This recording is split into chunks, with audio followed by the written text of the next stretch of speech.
everybody. Welcome to Myra's Date. I'm Cassie. I'm Keegan. I'm Christina, and we are back in we full have not recorded, force. what, it's like a month and a half Yeah, or something? It's the longest break that we have taken Ever. in 7 years. Yeah. And you know what? I got to tell you, I think last week's episode for the listeners, we were talking about like, oh, you know, it's going to be such a nice break. I'll miss you guys, but it'll be so relaxing. The worst summer of my life, maybe. Yeah. And that's really fucking saying something because I've had a pretty bad couple of years. Yeah.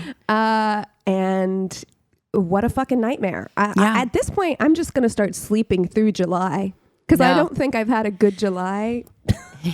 No, long ass time. It was really, for me, just solidified, I think, the whole point of the podcast. The thesis of the podcast is that dating sucks and you have to rely on your friends and maintain and keep those friendships going. This was like the most isolated summer. I had a more active social life in COVID than I did for this July. Yeah. And I felt it. I felt lonely, bored, sad, stressed, pissed off, all of the things. Like this break went on too long. I do not recommend. I will be honest. You guys. I didn't think I was going to be ready to do the podcast today. I mean, for listeners, my dad died on Friday. Yeah, we're recording on Sunday, just for reference. Yeah. But I missed you guys so much, and I've got to be honest, it's the first time I've smiled in probably 3 days. So, yeah. Yeah, and you know, we could have taken a longer break, Cassie. Anything you need. I know. You were here for that. But I did wonder if maybe you wanted a little distraction. Yeah, it's good. And just know that I'll be in and out of emotional state for a few episodes, maybe. Definitely understand. I'm so glad that you got the experience that I got, when my dad passed a few years ago. Like, I consider it such a gift, that time that I got with him, to have all the conversations. Healing. Yes. It was healing. And I remember, so in July I went out to visit my dad, and it just kind of so worked out. Like, my brothers and my sister were coming, and they were going to be there for for a family reunion, something different on other side of their family. And, dad wasn't doing well. And I was like, last minute, decided to take a flight to go home so I could be there at the same time. And I just remember at one point, we're all sitting out on the patio. 3 of my brothers, my sister, myself, my son. I flew my son in. My best friend since I was 4. We all were outside, and it was great. My dad was so chuffed to see like my best friend from growing up, like a extra daughter, right? Extra family member, same way I was at their house. And so he was really extra chuffed to see her. It was actually really cool to see. And but we're all just out there, gabbing. And I'm like, I'm loud, but you get me. And again, just 3 of my brothers, not all 5 were there at the time. But we're just loud and talking. It's just gab to gab to gab. We're just, talking about old photos and stories and whatever. And I just look over, and Dad's honestly just staring at his phone. But I'm like, I think for Dad, and I talked to him about it afterwards too. I was like, I think you just, he doesn't necessarily need to engage, but what he liked was being in a house full of people.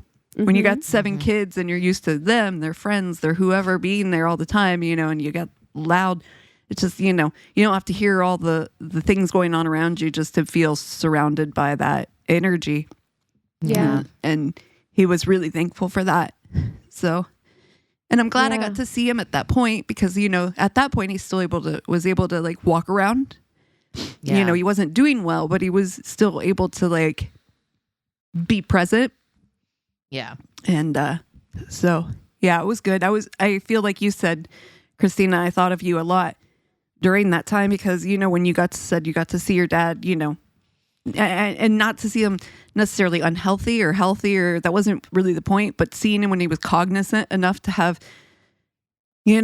mindful conversations and still be engaged. Yeah. Not everybody gets that gift, because life is unpredictable, and at any second people can be gone for your life. But to have somebody that's so important to you, to get to have that time to really say goodbye and say your piece and everything is such a gift that I'm grateful. And Dad didn't want to have a funeral or anything like that. He wanted to just be cremated, and honestly, that's a gift as well, to not have to plan all that, and for my mom too, like plan something after you just lost your partner. Funerals are for the living anyway. Absolutely. So if you all had that time together and you feel really good and satisfied with that, then that's all you need. So but yes, it's cathartic to have family back again and to be with you guys again. And yay! I know, me too. Oh wow, yeah, I completely agree with you, Christina. It was just, it's a stranger, almost more lonely feeling to be isolated in the summer. I think because it's like summer, we it's hardwired in us that this is a time when everybody's getting together and going on vacation and having a good time, So summer depression hits different. Ooh. Yeah, it hits different, man. Especially, traveling depression. So Chappell Roan's song "The Subway" just came out, which is so good. Yeah. But it made me think. I was like, oh, all these people are making memes about crying on the subway.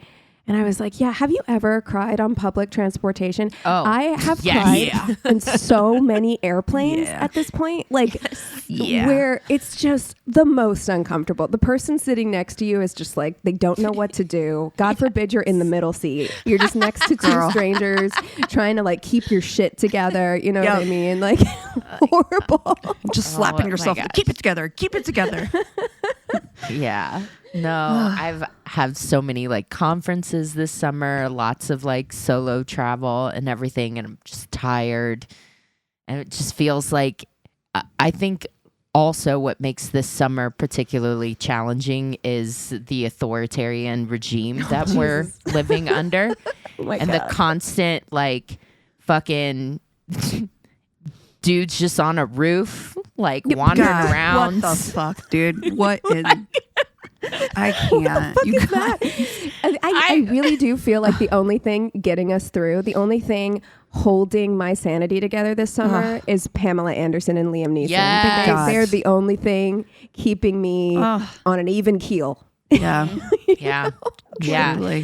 Wow. Meanwhile, I'm more like that Kendra chick that fell in love with her psychiatrist. Oh my fucking God. This is what happens when we don't record for a month and a half. So much has happened. We missed the whole discourse about that tech CEO getting found out at the Coldplay concert. Yes.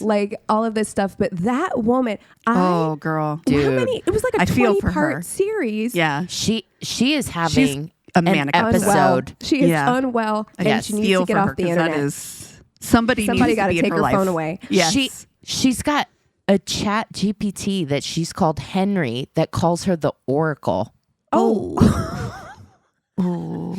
So not only is she going through this, but now she's got AI psychosis. No. Okay, so for people who don't know, who aren't chronically online, this woman named Kendra, she got on TikTok.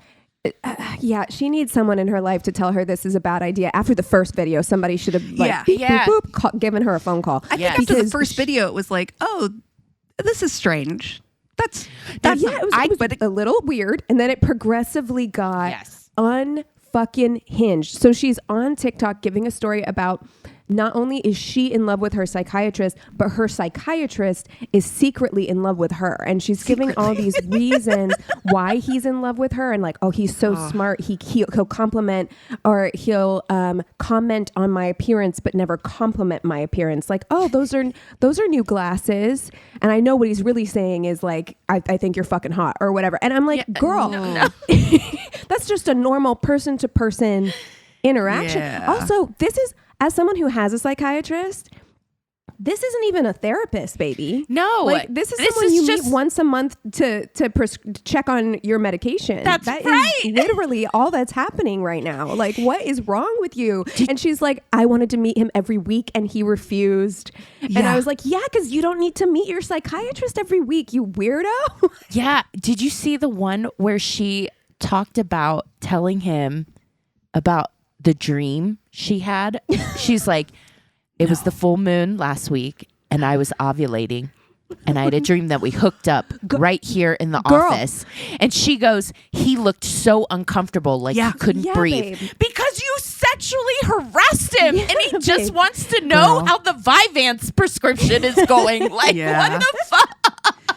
Dude, Yeah. I felt so bad for that psychiatrist because, like, But at this point, everything she said was just normal. Like, it was just, Yes. and you can tell he's getting progressively more uncomfortable. Like, Yes. she basically stalked him in real life, Yep. saw him in real life, gave him a hug, and then he like pushed her away. Yeah. You know, and then she's like, I know we have a really special relationship. And she's like, and then he told me we have a professional relationship. And Yeah. I'm like, yeah, dude, this poor guy Yeah. is giving you every sign that this is not romantic. Yeah. This is one-sided. The chunky glitter is what was doing it for me girl. too. Like that, I was like, okay, The glitter freckles. yeah. Yeah. I would have given so much money to have taken a yoga class from her too, because you know she was just trauma-dumping. oh girl. I would have I been know, there honey. every week. And I've Just heard like, a couple namaste. therapists who've commented on certain things that we're saying, like, and really, you know, like the psychiatrist is kind of stuck in a rock and a hard place because he's doing the best he possibly can to professionally put those boundaries in place. Exactly. However, he can't just dump her at this point. Like, he can't just, because of this possible manic Right. state that she's in, the crash and the fallout could be absolutely devastating. That's awful. You know? Gosh, that's terrible. Because Yeah. I'd be scared. Yeah. I'd be like, I need to protect myself. You know, like, Yeah. Oh, she is she's flat scary. outed him too. Like, oh yeah, I know. yeah, it's dangerous, and I hope he's safe because she's Unwell. unwell. But we're all like, it doesn't feel like we're all like. I mean, On the like verge? I was telling you before we started recording, the aliens that were supposed to come in November. I don't even know about this. Yeah, so apparently, from what I've gathered, there's some object hurtling towards Earth. Thank God. In a way that they were like, wow, this is really abnormal. The only explanation is that it's an alien craft. Aliens. Aliens. And so Great. they're like, it looks like it'll be here in November. And then I just saw a TikTok that were like, actually, it's going way faster than we thought. And it's going to be thank here God. in 2 weeks. Thank God. Fucking Calgon, take me away. You know, like, I'm ready. We might have sweet relief in 2 weeks. Jesus. Oh, no. You know, either take me or take him. You know what I Yeah. mean? Yeah. Just like, We all know what you mean. Yeah. Yeah. Yeah. not that I want to be put on a list, but Yeah. you know. No, freaking Jennifer Welch from the I've Had It podcast called him Kankles McTaco Tits. And I just thought, no notes. Guys, Perfect. I really am hanging on by a thread Yeah. right now. But this is the most laughing I think I've done in a bit. Yeah. So that's great. Yeah. Oh Really. boy. Real 2020 has been a real kick in the ball sack. Yeah. Yeah. You know, I gotta say, I'm 35. When's the good part hit? Everybody was like, your 30s, they're gonna be the best decade of your life. I gotta tell you, I started off with a bang with lockdown. First week of lockdown was my 30th Yeah, that birthday. sucks. And it's all been downhill from there. Yeah. Well, I'll tell you, 30s were fun, but they were also really hard going through like the divorce and everything like that. I didn't come come out into fun time, good times until late 30s. But Oh, that's good. All Yeah. right. So second half. Yeah. This is where we win. yeah, you start letting go too. I think the thing I'm the silver lining to perimenopause and the stuff my body's going through now, my mind and the amount of fucks that I have to give has depleted to an unknown. I've never had this little It's like a negative number. fucks. Yeah. Yeah, the Yeah. fucks are owed. Actually, I have Yeah. an invoice of fucks. I am going to title the episode something related to that. An invoice of fucks.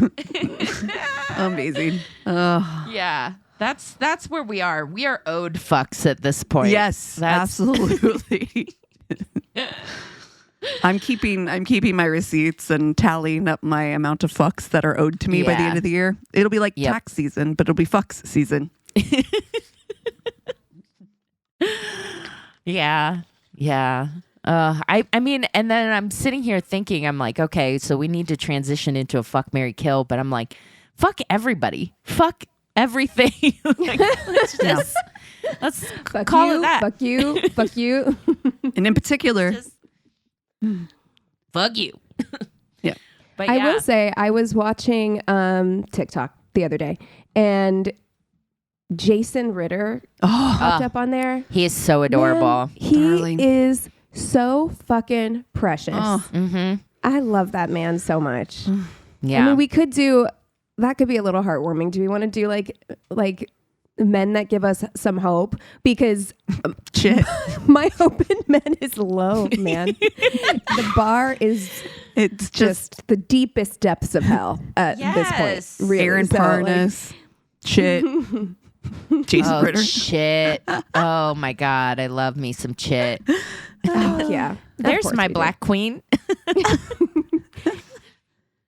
Yeah, those are the Yes. things that have made summer worth living. Is like Chit, Mm-hmm. Liam Neeson, and Pamela Anderson. Yeah. Like these are the things that keep us holding on. Yeah. I'm trying to think of like other like good heartwarming stories involving men. That's a really Benny Blanco. difficult. Benny Yeah. Blanco's a good one. Yeah. I think. Anything All new? of this is subject to change. I swear to God. Right. If, Fuck up if one time, I something dare. comes out, Truly. Yeah. I think I really would just be like, I'm hanging it up. I'm hanging my vagina up if Yep. Jason Ritter, if something comes out. If he cheats on I Melanie swear to Lewinsky, we're done. We're done. Oh, I actually saw an interview with Dave Franco and his wife, Allison Brie. Allison. They've love been her. together for 13 years. Wow. And they said the secret to them staying together when they're far apart is they don't force each other to hop on the phone. What they do every night before they go to bed is they write a love letter to the other Aw. person. Oh. And it's like, it doesn't need to be like a love letter or whatever. It could just be like, Here's hey, how my day I went, saw or this, whatever. I saw this thing. It made me think of you Aw. and the way that you laugh and like, but so it's something like that every night instead of being like, oh, I'm tired. Now I have to hold a phone conversation. Yeah. You just say something really nice or sweet about the person or about the way that you love them. And I was like, man, yeah, 13 years going strong. Does I a think that's funny cute. TikTok count? Sure, whatever works. If I just send them, whatever works. just send Chris You're funny not a TikToks. love letter person, Cassie. Nope. No. Nope.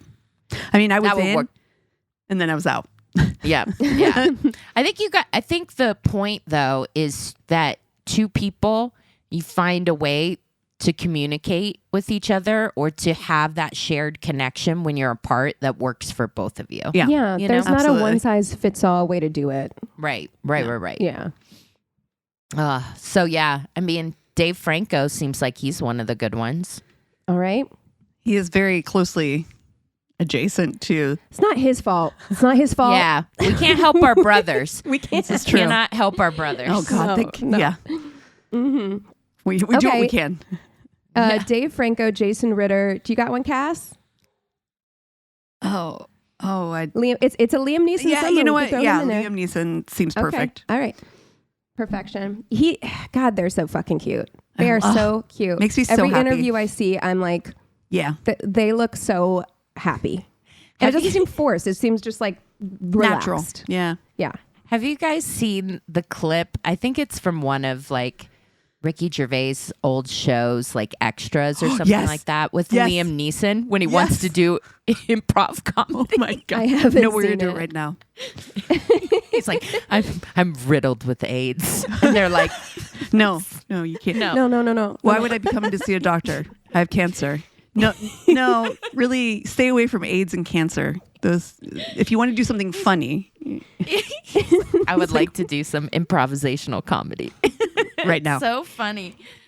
Look up that clip, dude. Liam Neeson is so funny, and I'm so glad that Naked Gun is getting such great reviews. Yeah. And yeah, like it just, the whole thing about their relationship and the way that they look at each other just fills my heart.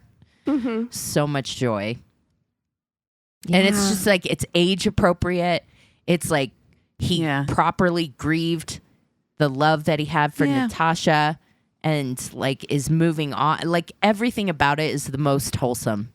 It's everything good about humanity. And I love Pam Anderson's second act too. I just think she seems so at peace and happy and true to herself. And I'm like, this is what life's about. Yeah. You know, you don't have to stay. If you feel like you've outgrown one version of yourself, well, that's all right. Yeah. There's a new chapter around the corner. Exactly. So good. Well, this one's going to be hard, actually. It's tough, actually. Yeah. This one, I was just thinking, I was like, I think I know what I'm going to do, but now I'm not so sure. Oh, actually, I do. Okay. I know what I'm going to do. Okay. I am going to marry Liam Neeson. I just feel like that man is solid. I think he's funny. Like you said, and it's like, you know, kind of a quiet, subtle humor, kind of a drier humor. I like that. He is gonna love you. Like if that man loves you, he loves you. And I love that. So yeah, I'm gonna marry Liam Neeson. I'm gonna fuck Jason Ritter because I think it would be fun. So true. I think he's silly, you know, and I think that could be a fun time. That could be fun, or it could be really annoying in bed. It could be, but it's just like for one night. I feel like it could be fun. Like maybe have like an edible, have like a weed gummy first. He's got like golden retriever Very energy much. too, Yeah. where it's like eager to please. Him So that could be- and Melanie Linsky have golden retriever black cat Yes. energy. yes, You know, yes. like that 100%. combination. Yeah. Which I'm a bit of a black cat myself. So yeah. I think it could work. And again, yes, that man eagerly goes down. You know that he does. Like he's excited. He's wagging his tail. He can't wait. You know, love it. So, and this was hard because I think Dave Franco is good looking. I also think he's funny. Of the three, I find him to be like the sexiest. So I was tempted to go with him for the fuck portion. But I can't say no to Jason Ritter. I just think he's so cute. So. Dave Franco has a little bit of, and I think it's because of the characters he plays. I'm pretty sure he's probably not like this in real life, maybe, but he has a little bit of a frat boy energy to him. A bit of fuckboy energy. Yeah, which is fine for fucking. Yeah. Yeah. That's where I'm putting him. Oh yeah. Yeah. And then I'm gonna marry Liam Neeson as well, only because again he has that dry sense of humor, which I think lines up with mine. I think I am too golden retriever to add another golden retriever to my life, and so as much as I love Jason Ritter, I'm like I feel like us together would be. The energy small is doses. just going to escalate and escalate and escalate. We need to see each other like once a month, friend times, and have a bunch of other people around us to dilute the chaos. Yeah. I actually think that Liam Neeson might be a little too dry for me in the same way that I think I need to marry a Jason Ritter. I think so too. Yeah. Yeah. Yeah. I'm out of all of us, I think I'm the black cattiest. Yes. Yeah. And I'm the goldenest Definitely. of retrievers. I am mean. I need to be with somebody nice and funny. Yeah. So it keeps me light and keeps me laughing. I need silliness. So I'm gonna go Jason Ritter. But I'm gonna fuck Liam Neeson. You know what? I knew you were gonna do that. And I love that. I think that there is something about his energy that I'm like, I bet he's he fucks. There's right? He's tall, he powerful. Yeah. I bet he's really in the moment. Yeah. Do you know what I mean? Yeah. Like somebody who's very present when they're making out with you, where you're like, wow, like all of your attention is in this moment. Also, I bet like I have found hands are really sexy. I bet Liam Neeson has like really good hands. Hot hands. Yeah. Got hot hands. In fact, that's what his friends call him, Hot Hands McGee. Yeah. Old Hot hands Neeson. Dude, I totally agree with you though. That's something I love too about women. I wonder if dudes feel the same way, where surely there is some like non-sexual body parts that are really, really sexy. I think that's our next FMK. I love a good set of shoulders. Oh yeah. Like shoulders and like the back, Like the upper neck. chest, like a strong upper chest is really hot to me. Yeah. Yeah. Yeah, I'm sure men do. Actually, I knew a guy once, and I know him, so this isn't as creepy as it could be, but his was necks. Like women's like necks, you know, which I could see like a long, slender, elegant neck or something like that. Yeah, I could see that. Well, we do have a new patron. So I want to welcome Justin DeHunt into our Worsty family. Justin has actually written into us quite a few times, so I won't out which stories were his, but some of our premium content Justin has submitted. So thank you so much for joining us on Patreon. We are so excited to have you. Yeah. Well, you guys want to take 5 and then we'll come back with stories? Yes. Sounds good. And we're back. Okay, this is from a listener, and it says, "Hey ladies, longtime listener, first time caller. So many years ago, I was 21. I broke up with the guy I had dated for a couple of years. He was never a good boyfriend, and I was never in love or anything, but I did have fun with him because his friends were cool." That's so 21. Yeah. It is. It's You're like, the vibes were right. Anyways, I broke up with him on my 21st birthday because I was done and ready to have fun. He had started acting really hateful towards me, and fuck that shit. Well, I ended up meeting up with another guy that night at a party, and someone told my ex. Let's call my ex Kyle and the new guy Dean. Well, even though I had properly broken up with Kyle earlier in the day before speaking to another man, he lost his shit. I know, it was probably too quick to hook up with someone else, but I was young, hot, and it was my birthday. no lies told. That's whatever. That's the way the cookie crumbles. Yeah. What's a girl to do? Well, the next 6 months of my life turned into a living hell. It turns out that me breaking up with him turned him into a stalker. Now, let me correct you right there. I know what you're saying, but you didn't turn him into a stalker. Right. Right. This motherfucker had problems. Yeah. It wasn't you. It's not your fault.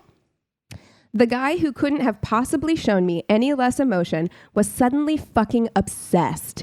Coming now is a list of things he did. Trigger warning now for stupid stalker behavior. I promise some of it is so fucking funny. Oh, no. Dude, it's like... I think we talked about it on the podcast, those TikToks that you see of like guys that get caught cheating and then my God, they have a freaking full meltdown. And you're like, oh, instant ick. It's so gross. And the women recording, you can tell they're like, Yeah. God. Yeah. One, he saw me out drinking one night and called the cops to report me for a DUI. I was not driving. I had left my car near my house. I lived in the middle of nowhere, so I met a person who picked me up. As we were going by, I saw cops all around my car that I hadn't been in for 6 hours, shining flashlights. We stopped and they asked me a few questions and told me someone had called the police and gave the license plate and description of my car for a potential DUI. Dude, Luckily, I don't even know my own license plate number, Truly. let alone He must someone have else's. driven by and written it down. But luckily, I had a receipt in my big ass purse showing that I had literally just left the bar. There was no way it was true. They let me go, and I gave them Kyle's name because I had a good feeling it was him. 2, I went out of town with Dean, and Kyle somehow knew exactly where I was. I was literally 7 hours away from home in the middle of nowhere. He was threatening to come and take my car. I unfortunately had let him co-sign a car for me because I was young and had no credit, but I always paid extra on my payments, and they were always on time. Anyways, I see both of your faces. I know you're 21 and this is not your fault. You live and you learn, but don't. Yikes. Yeah. Yeah. Anyways, Dean helped me look all through the car for a tracker. We even unhooked the battery in my car and took out the headlights to hopefully find something. Nothing. This was in the early stages of smartphones, so we had no idea that you could install invisible tracking apps to someone's phone. Holy shit. 3, he ran himself... Sorry. He ran himself over so I would come to the rescue. He called me... He called me over and over late at night and then finally, so he's calling and calling. She's not picking up. She's like, no, I'm sleeping. I'm asleep. Then finally texted and said, I've already called 911. I need help, please. It would turn out that he was really close to my house. He had parked on a hill and quote, walked behind a truck to pee. He said the truck must have knocked out of gear and ran him over. Also, did I mention that half of his head was shaved? Like slick bald. I'm talking like split down the fucking middle. This fucking douche nozzle was shaving his head with a razor. His hair was at least 3 or 4 inches long at this time. So, of course, the razor stopped working. I didn't know that at first. And I asked him if he ran over his head. It's like weird. What are you doing? Immediately crashing out. Immediately upset that I thought that.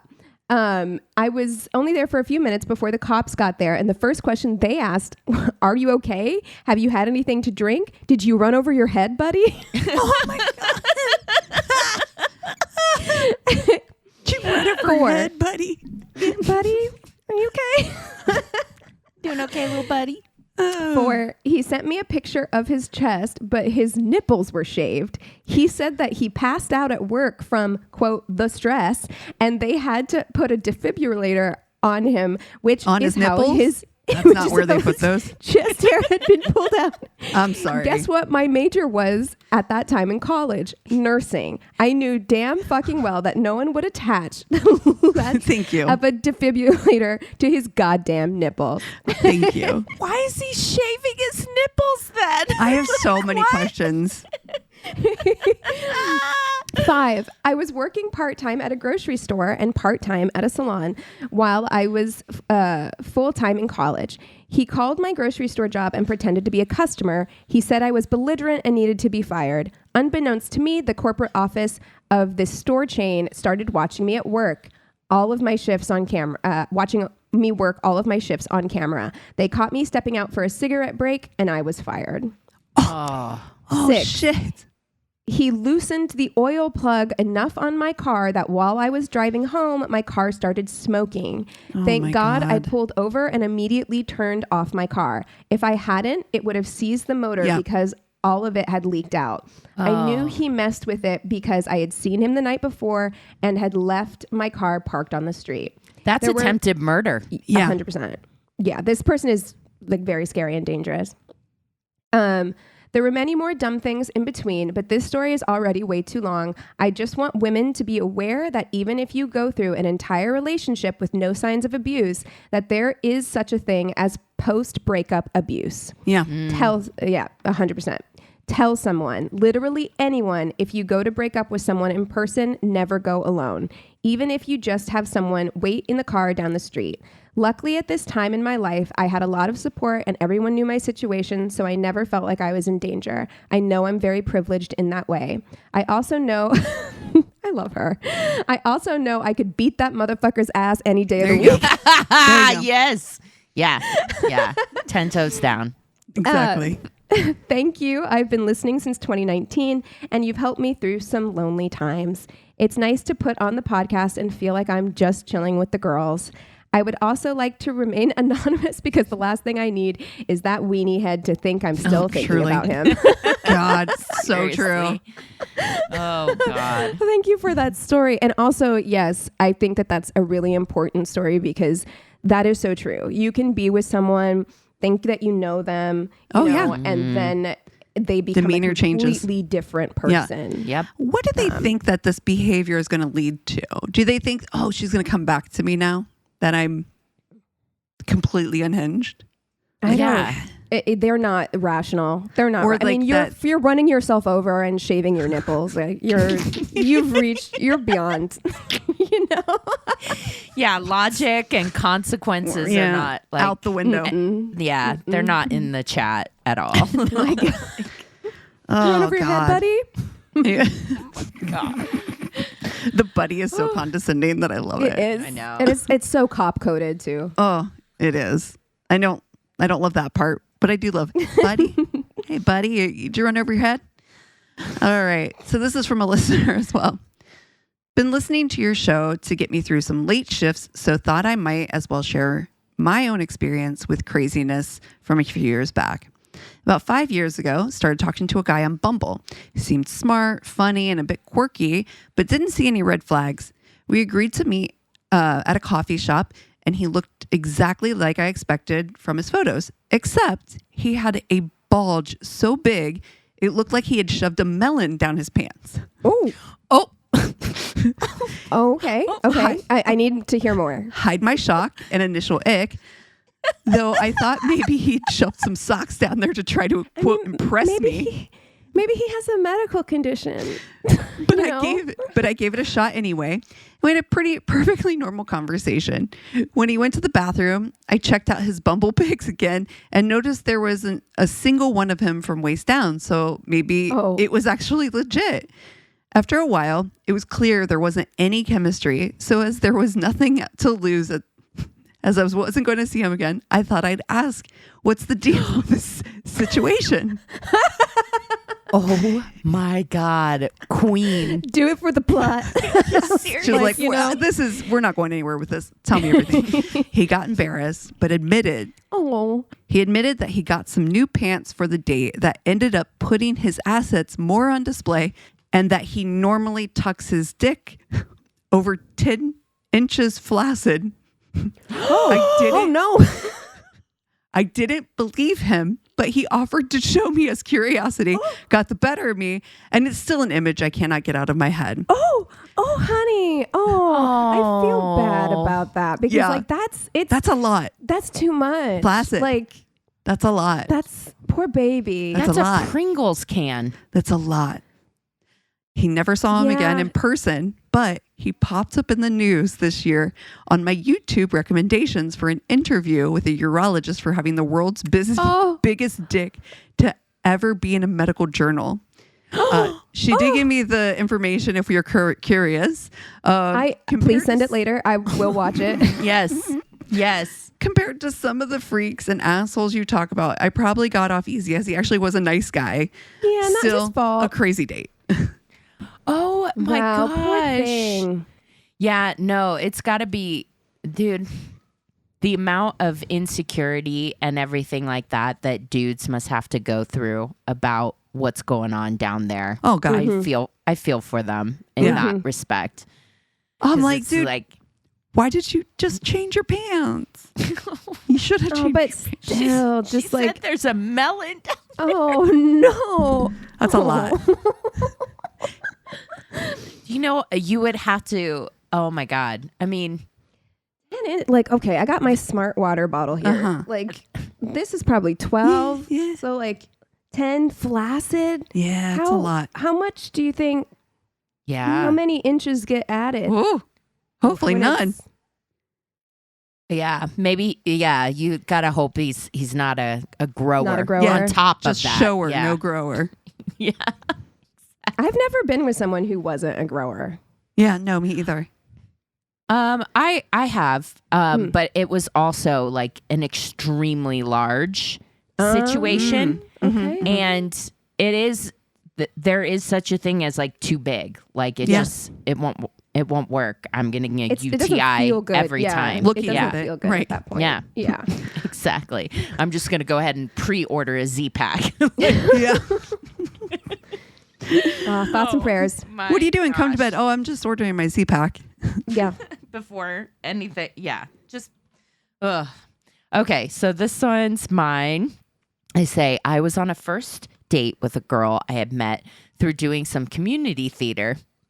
We'd gone to the movies to see Cloudy with a Chance of Meatballs. Oh man.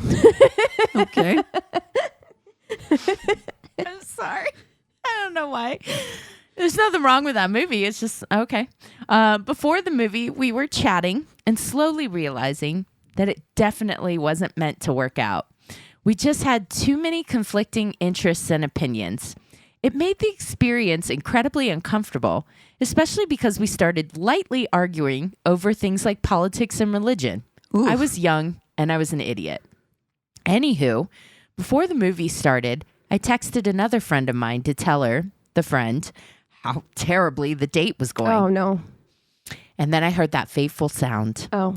Immediately after clicking send on my phone, my date's phone chimed. She pulled it out of her purse and read whatever text had come in. She then slowly turned to me and asked, Oh no. "Did you mean to send that to me?" Yeah. I immediately realized and explained that I had just opened up whatever the most recent message in my inbox was and replied to that with the intention of texting my friend. Or perhaps I clicked the wrong name in my contacts list. They were both the only names beginning with M in my phone. Oh. Needless to say, she was pretty upset. Yeah. I explained that despite our differences, I really enjoyed her company. I really did because she was brilliant and beautiful, certainly out of my league. So we continued the date as friends, which was more awkward than we had anticipated. Well, yeah. Like Yeah. You just can't- texted her. Yeah. And you had the intent, like, oh, I'm really enjoying your company. But while you are in my company, you are texting a friend Yeah. how badly things are going. Like, yeah, no, I would have No. left. Yeah. I It's time to so. go. Yeah. After the movie, we went our separate ways. When I got back to my apartment, I texted that same friend again about how the No. date was incredibly No. uncomfortable. No. And I doubted that there would be a follow-up. Girl. What is wrong with you? My phone chimes. You sent it to me again.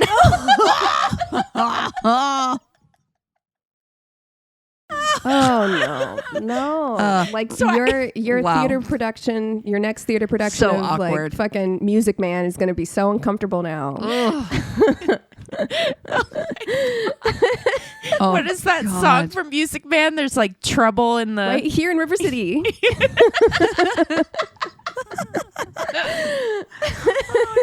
it again, bro. Just check. Double You're like, check. My Like literally, God. it just Oh. happened.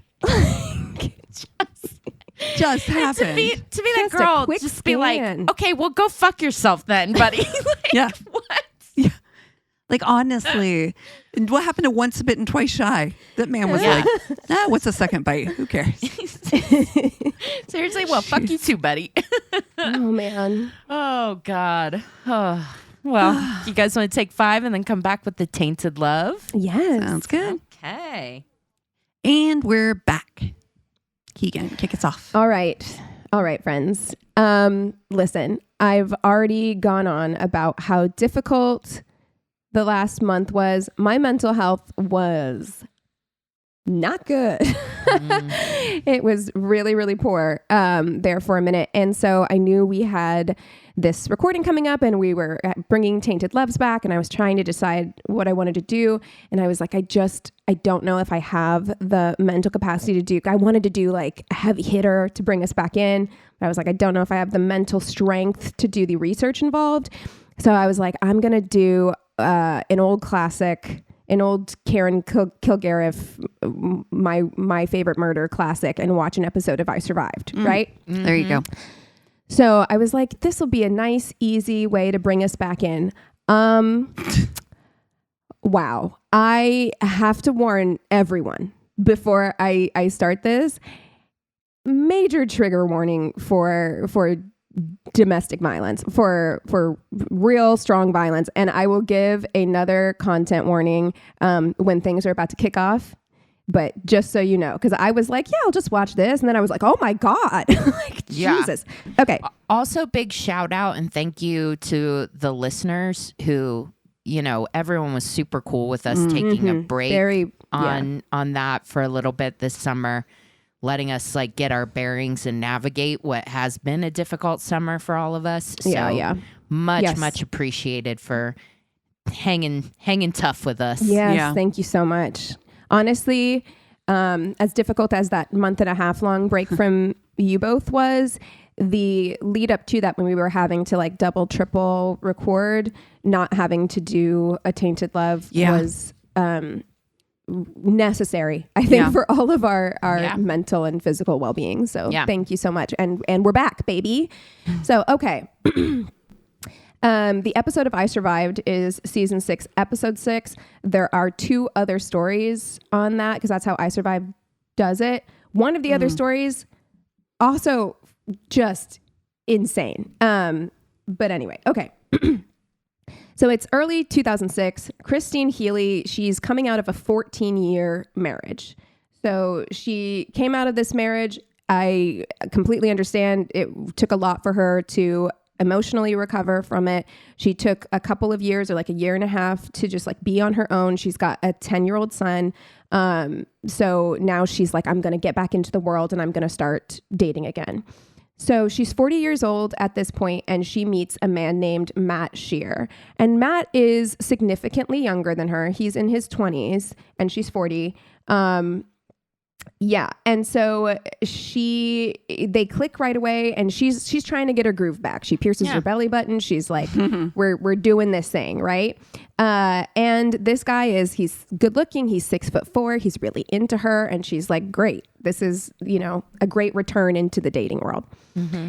So in this episode, Kristine describes herself as a rescuer, which girl, relatable. And so she saw some things in Matt that maybe were like less than ideal, but she also saw all of like the good things in him. And she thought that she could bring out the good parts in him, right? Cannot date potential. No.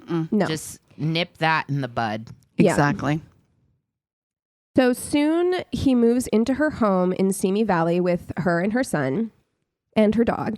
And things seem to go well for a while, but soon it's very classic abuse story. She starts to notice signs of control. He starts limiting or discouraging her contact with the people in her life that care for her, including her 10-year-old son. He tries to kind of like get in the middle of put a wedge their relationship.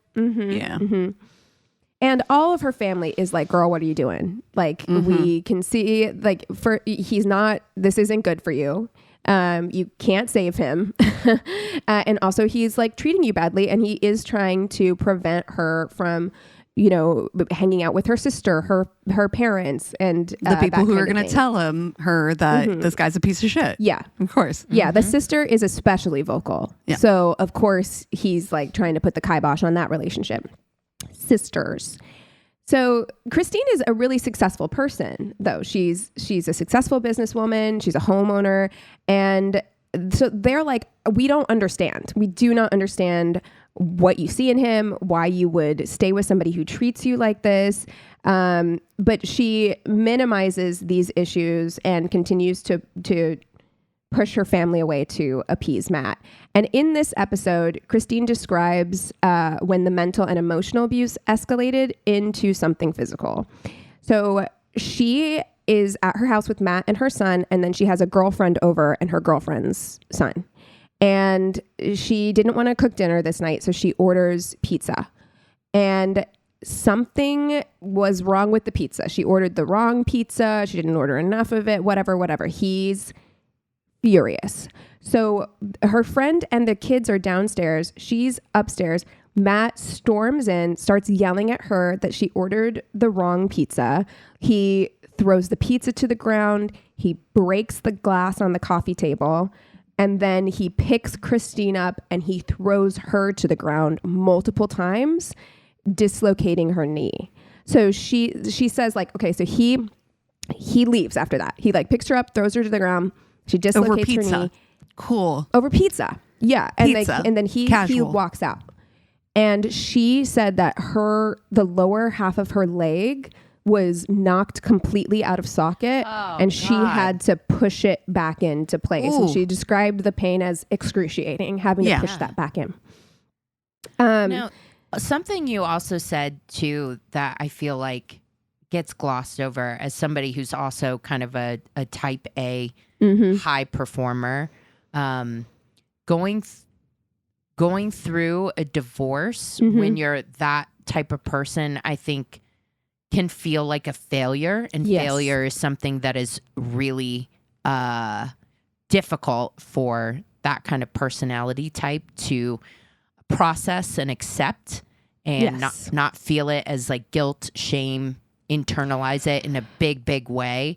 So like having something like this happen where it's not ideal and it's not perfect, and you're just like, you don't want to fail again, you don't want to you know, there's just so much that goes into this. Yeah, it's a terrible combination because it's something that I certainly have felt too. There is so much. I never used to understand it when people would talk about like the guilt and shame surrounding divorce, like, you know, because if you haven't gone through it, you're kind of like, well, I mean, sometimes relationships don't work out. It's a breakup or whatever. And it does not feel that way at all. And it's the worst combination of things if you're that kind of personality type, which I have aspects of that as well, where it's like you are emotionally having a really difficult time and you are spinning out. So you maybe aren't making the best decisions that like you could be making, but also you don't want to fail in whatever that next thing is. So you are probably maybe entering into something like she is entering into something that's less than ideal because you're spinning out a little bit. And then also you need to hold on to it, which is hard. If you were able to soberly look at that situation, it's like, yeah, sure, like hook up with that person, but like don't make that your next step. But yeah, you're still in that space. Yeah, you know? I mean, and people like this also, she doesn't talk about it in the episode, but almost certainly because it's the cycle of abuse, like he almost definitely love bombed her. He's younger than her. He's fit. He's, good looking. He's tall. He probably made her feel really good and really special in the beginning. And that's a difficult thing. You're so vulnerable like at that time, Yeah.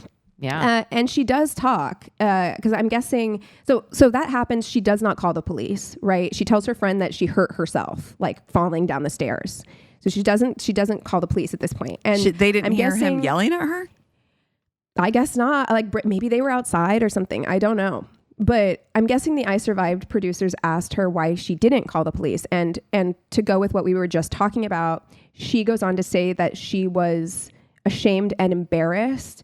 And that, quote, the shame involved in allowing someone to do that to you really prevents you from telling the people who love you the most. Yeah. And I just think that is so sad because it is probably such a common experience, like we were saying, especially if you are a high achiever, like kind of person. Yeah. Yeah. Like I would definitely feel that. Like if something were to happen, I think I would be so... Like, and you two are my closest friends in the entire world. And I would really struggle with telling you that something like that happened to me because I would be embarrassed of maybe you guys thinking like, why are you letting him treat, you know what I mean? Well, like that shame. Especially if the signs were there, which there were signs, right? But it hadn't gotten physical yet. So maybe she was able to justify it in her mind.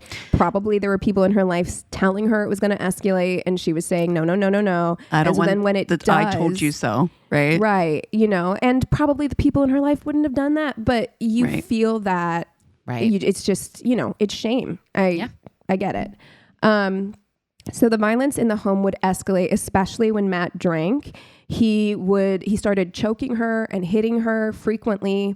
And soon the abuse also became financial. Kristine began to notice fraudulent activity on her bank account.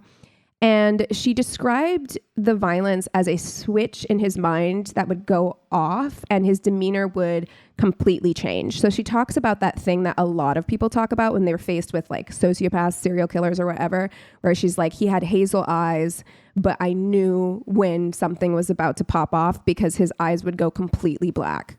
She's like, he would just completely change. So fucking scary. Yeah. Mm-hmm. So Kristine felt trapped in the relationship, not just because of the shame, but also because Matt would tell her that if she ever tried breaking things off with him, he would kill her dog, burn their house down, and kill her son. So he's like, I will kill everybody in this house and burn your house down.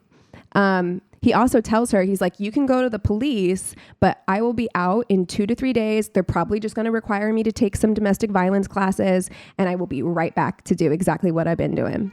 So, and he, you know, he's probably not fucking wrong. He's not wrong. Like, yeah, that's the problem. Like, yeah.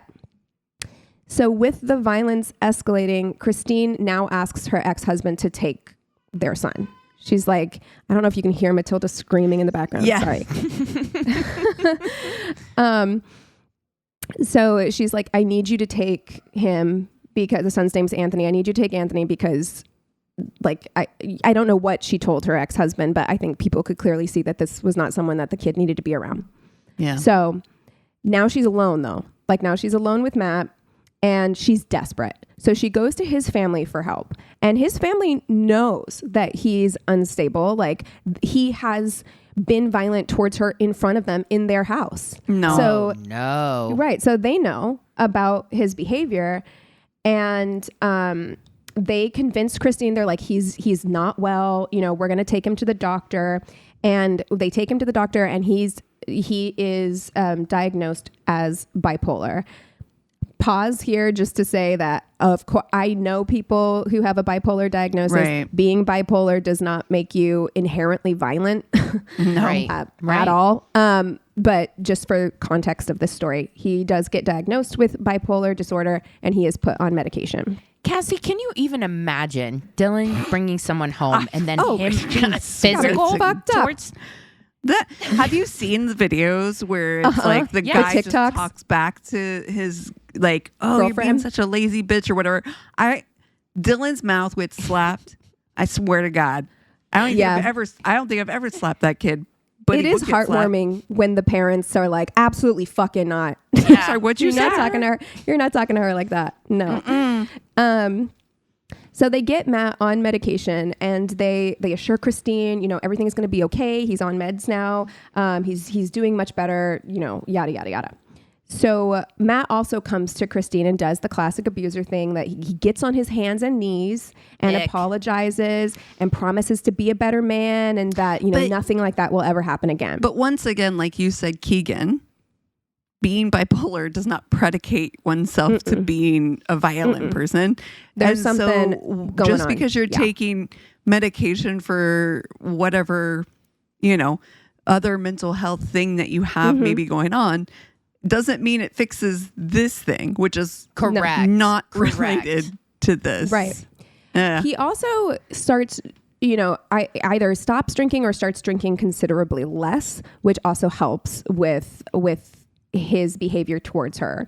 So she does see his behavior improve, you know, and again, it's that same cycle where it's like, okay, things are getting better. Maybe it's not so bad, whatever. But she would still notice, I guess he doesn't completely quit drinking. So she would notice shifts in his mood when he was drinking. and sometimes just like some random episodes of cruelty. So one day, Kristine, Matt, and their friend Chris are out in the yard doing yard work. It's a good day. And Kristine notices that Matt is trying to get her dog to attack this like blue belly lizard that's in the backyard. Like wants the dog to like eat it or something. And she's like, no, like I'm not going to let my dog eat that lizard. I want the lizard's just minding his own business. I want the lizard to live, you know? And when he won't let the dog eat the lizard, he goes and gets a shovel and decapitates it and tells her that he thinks it's funny. No. Right. No. So this happens, but you know what? They were having a good day. She's like, okay, we're going to shake that off. And so the rest of the day goes by. The three of them are in a pretty good mood. She goes inside to make dinner. So she's like, I'm going to make some dinner for the three of us. And Matt and Chris step out for a moment. Okay. So I'm going to pause here and just say, if you are really sensitive, if you are not in a mental place, I'm sorry for the two of you who are going to have to sit through this, but everything from here on out, it's going to get pretty rough for a bit here. So content warning for violence. So Chris and Matt step out for a little while.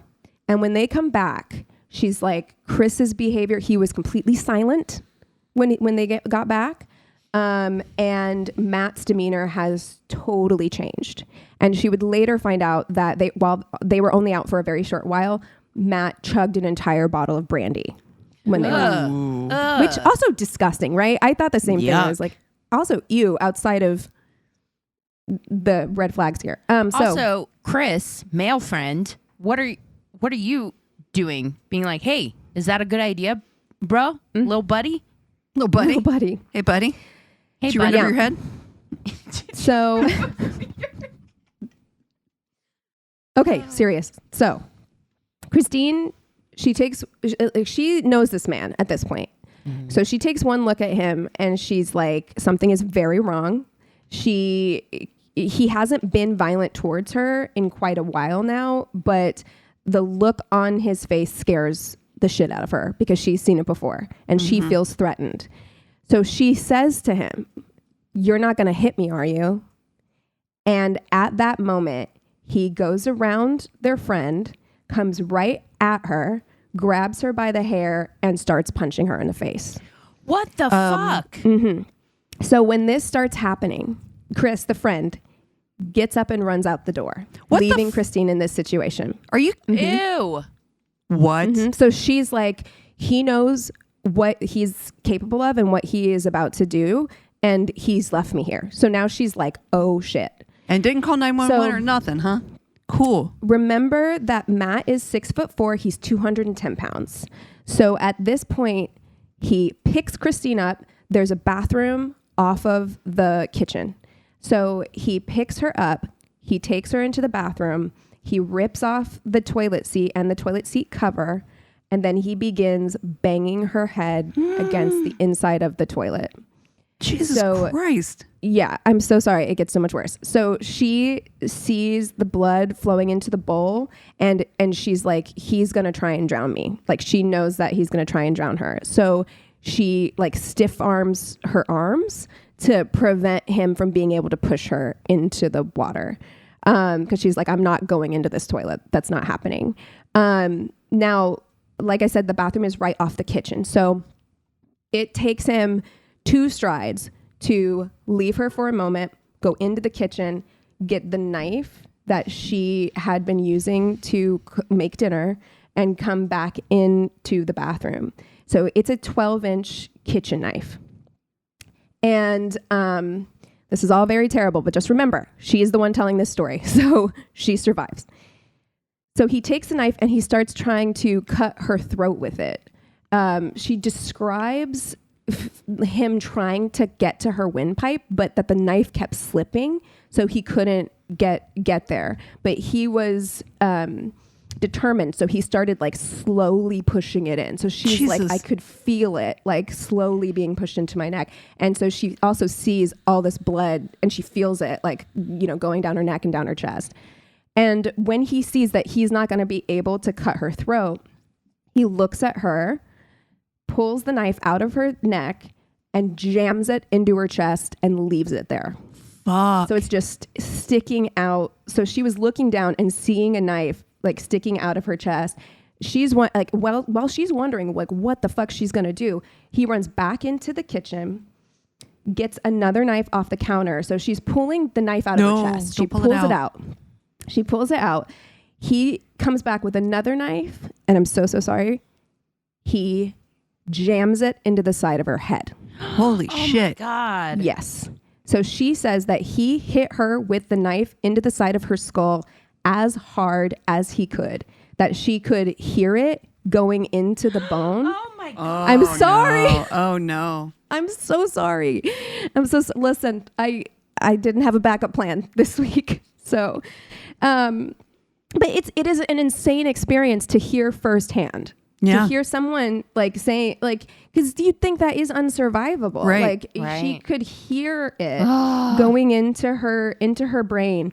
And she says, quote, "Knowing that you have a knife sticking out of the side of your brain is one of the most terrifying experiences a person can go through, especially knowing that he left it there for you to take out." So she says in that moment that he just wanted to watch her die. Like he's just sitting and watching her, that he has this like smirk on his face. He's smiling at her. But she is determined to live. So in an interview that she would later give, she says, "I was thinking, I'm not dying this way. You're not going to be the one to kill me. I'm going to be here for my son. You'll be in jail and I'll be safe again." Mm-hmm. So her next thought is, I need to get this knife out of my brain. And she says that getting it out of her head was harder than getting it out of her chest because it had dug into the bone. Mm-hmm. But at this point, she can see that he really doesn't think she's going to be able to do it. I mean, he's like, she's going to die. Like, he's not worried about her escaping at this point. He's just wanting to watch.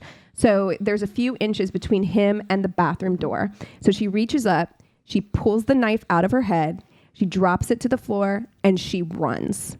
So she manages to get out of the bathroom, and she knows that he's behind her, and he still has a knife, and she's slipping on her own blood. Like she's like trying to get to the front door, but she's slipping. And she manages to slip out the front door. Those are her words. "I slipped out the front door."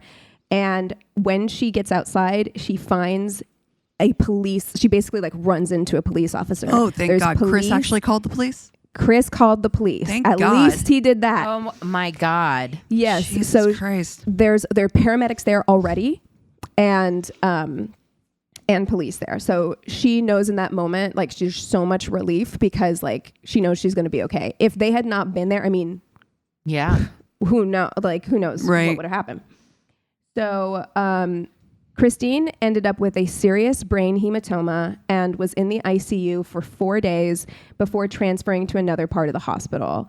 The doctor told her that she was incredibly lucky. It was a miracle that she survived this. She was stabbed in her temporal lobe and made it out being able to walk and talk, which is insane. Matt Shear pleaded guilty to attempted murder and was sentenced to 8 years in jail. As far as I was able to find, I wasn't able to find very much, but as far as I was able to find, I do believe he was released in 2015. Jesus. I do think he still lives in Simi Valley, which is scary as shit. That somebody who is capable of this level of insane. I will never understand why attempted murder. Yeah.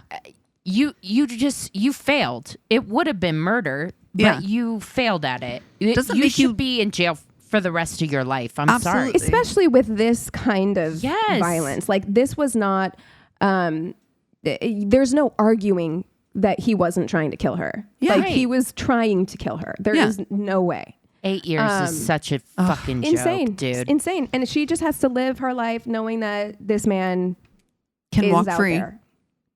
Terrifying. So Kristine Healy is now a domestic violence advocate and had this to say to women who find themselves in situations like hers. "All women, I want to tell them, anytime a person touches you, just get out right away. End it then because it's way worse. Because it always gets way worse. It's like quicksand." So I did want to end the episode or end the story by saying if you or someone you know is experiencing domestic violence, you can find resources at thehotline.com. They have a live chat there. You can also call 1-800-799-SAFE, which is 7233, or text START, START, to 88788. But yeah, that is the terrifying survival story of Kristine Healy. Wow.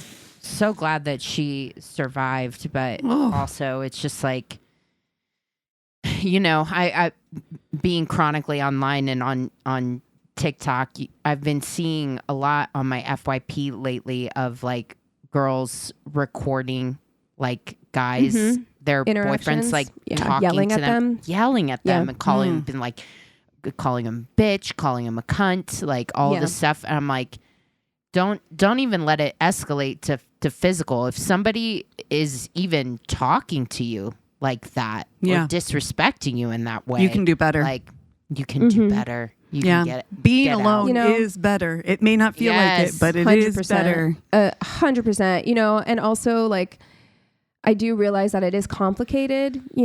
Some people don't feel like they have a support system. Some people feel like some people are financially dependent on their abusers. There are lots of barriers for a lot of people to getting out of a relationship like that. But it is always worth it. It is always, none of those things are worth your life, and so if you don't feel like you have a support system, call this hotline. Yeah. Find somebody who can help you. Reach out. Yeah. Oh, well, good story. And a good reminder too out there. So thank you, Keegan. You're welcome. And I'm sorry. Well, we got to end it on a good note. So what are you guys watching this week? Girl. What? Gilded Age. Ah! I know. I'm not caught up. I have I'm behind like one episode, I think. Ooh. Tonight, the night we're recording this, the day we're recording this, tonight is the season finale. Oh, man, I'm sad. I love that show. I've been looking forward to it every week. It has been a light in the darkness for me. Dude, the clock. So good. The clock. Jack, I'm so happy for Jack. Yes. Yeah. I was invested in that fucking clock. I sure was. I know. Yeah, no, that's me too. I've also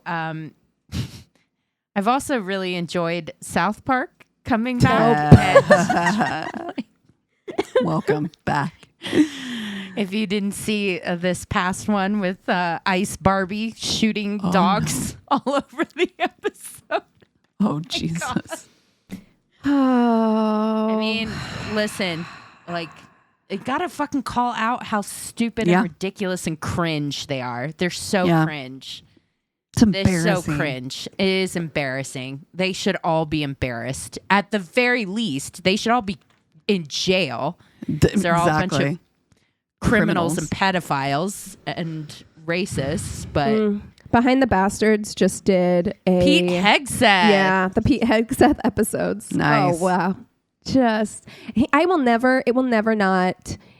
He's such a piece of shit, and I hate that he is in a position of authority, but it will never not bring a little smile to my face reading that email that his mom sent him, being like, you are shitty. You are a piece of shit. Yeah. Like, wow. Yeah. Yeah, you got to live with that. Like, he's mom. trying to brush it off, but like your own mother thinks you're a piece of shit. Yeah. Yeah. Ow. Yikes. Owie. Yeah.